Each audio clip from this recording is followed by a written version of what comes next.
Մորնորդ վարչական շրջանի ղեկավարին հանձնարարական համար 23 զեկուցել Տորքանգեղի արձանի հարակից տարածքի երկրորդ փուլի շինարարական աշխատանքների ընթացքի մասին։ Հարգելի պարոն քաղաքապետ, հայտնում եմ, որ Տորքանգեղ արձանի հարակից այգու շինարարական աշխատանքների երկրորդ փուլը նախատեսված աշխատանքների ընթացքի մեջ են։ Մասնավորապես ավարտվել են ամֆիթատրոնի բետոնային աշխատանքները, իրականացվել են 460 գծամետր հենապատի կառուցման համար նախատեսված աշխատանքները, իրականացվել է հողային աշխատանքների 50-ից 65%-ը, տնկվել է 460 ծառ եւ կատարվել է 650 ծառի տնկման նախապատրաստական աշխատանքները։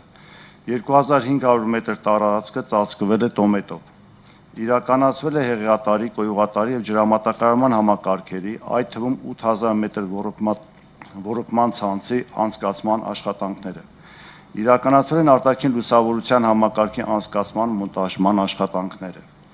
Իրականացվել է ֆուտբոլի դաշտի նախապատրաստական աշխատանքները, մասնավորապես հողի հարթեցում, խճի շերտի փռման, բետոնացման աշխատանքները։ Հարկ եմ համարում նշել, որ աշխատանքների ավարտման վերջնաժամկետն է 2026 թվականի 4 եռամսյակը։ Այսքանը։ Շնորհակալ եմ, պարոն Սևոյան, Տորքանգեղի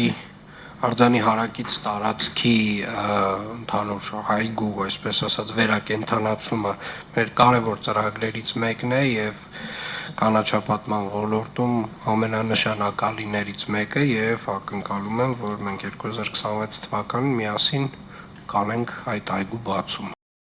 Չմոռանաք հավանել տեսանյութը եւ բաժանորդագրվել Civic AM-ի YouTube-յան էջին։